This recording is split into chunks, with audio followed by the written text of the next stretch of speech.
For the first time in 4 years, there are more people looking for work than there are jobs available for them. You go to the grocery stores, and it's pretty costly. Americans are not feeling any better about the overall economy, despite President Trump's declaration that he solved inflation. I want to jump into a CNN segment further breaking down the economic concerns we've seen from this failed Trump administration. So take a moment, leave us a like on the video, lets us know you enjoy these kinds of videos. It lets us know that you want us to get the boost in the algorithm, and we'll get right to the takedown. A recent survey found that Americans are not feeling any better about the overall economy, despite President Trump's declaration that he solved inflation. New data from the University of Michigan shows consumer sentiment dropped nearly 5% compared to last month. And on top of that, the latest inflation figures show consumer prices rose 0.4% last month, bringing the annual rate to 2.9%. Plus, for the first time in 4 years, there are more people looking for work than there are jobs available for them. Which is insane when lined up for comparison against Biden, of whom Donald Trump famously said was destroying our economy and sending our country to be a third world country and banana republic. And now Biden oversaw 4 years of massive job growth, outperforming Trump even after the revisions we're seeing, with unemployment continuing to drop all the way to a record low, job creation outperforming unemployment the entire, until he fixed the results of the pandemic and then did the rest of his presidency. Now Trump has instantly reversed that because tariffs seemingly destroying our manufacturing sector with them.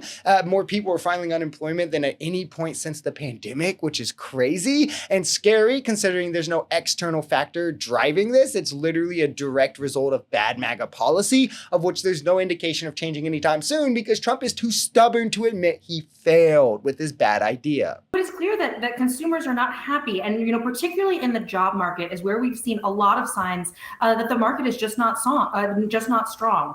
There are increasing unemployment claims. The unemployment levels are as high as they've been sort of in the immediate aftermath of the pandemic.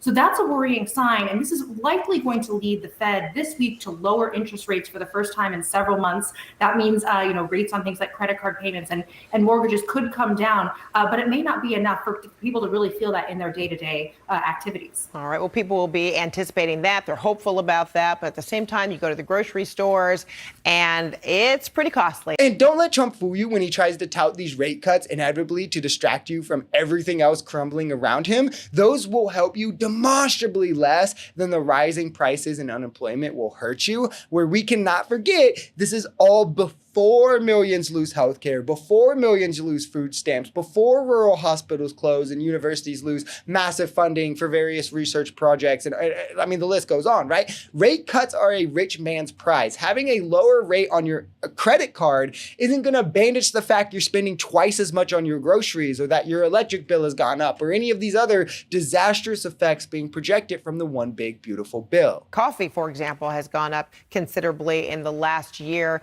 Prices up nearly 21%. That's causing, prices. What is particularly causing these prices to go up? So there's a couple different factors at play. Grocery prices is one of the areas where we've seen some of the biggest gains, really stretching people's pocketbooks. But there's a lot of concern about the tariffs. The tariffs, went into effect into the spring, but, they wouldn't, companies have been really trying to not pass on these price increases to their consumers. But they're getting to the point as we head into this Christmas shopping season towards the end of the year that they have to start passing on those cost increases. They're no longer able to eat those import taxes. So this is a big area of concern, as the tariffs are really start to hit, and that this could, further fuel inflation, which was a big problem several years ago. What came down a little bit, but it's now at about 3%, up from where the Federal Reserve wants to see it at about 2%.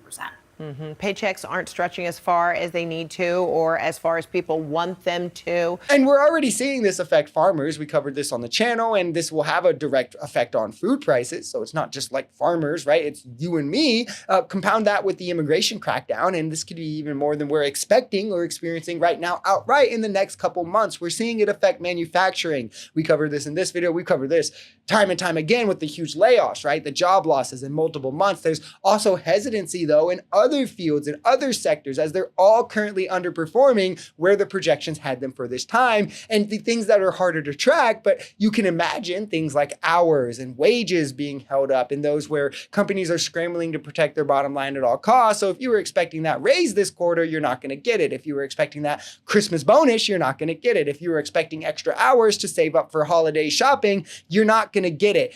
As this comes up with, first Halloween, which is, there's like less implications, I think, with that one, but then Thanksgiving with the costly dinner, and then of course Christmas with the dinner and the presents, things will get bad really fast with lasting effects that I can only, and I don't hope in terms of the effects, but in terms of the memory of the effects carries over to the midterm so we can vote these clowns out of office.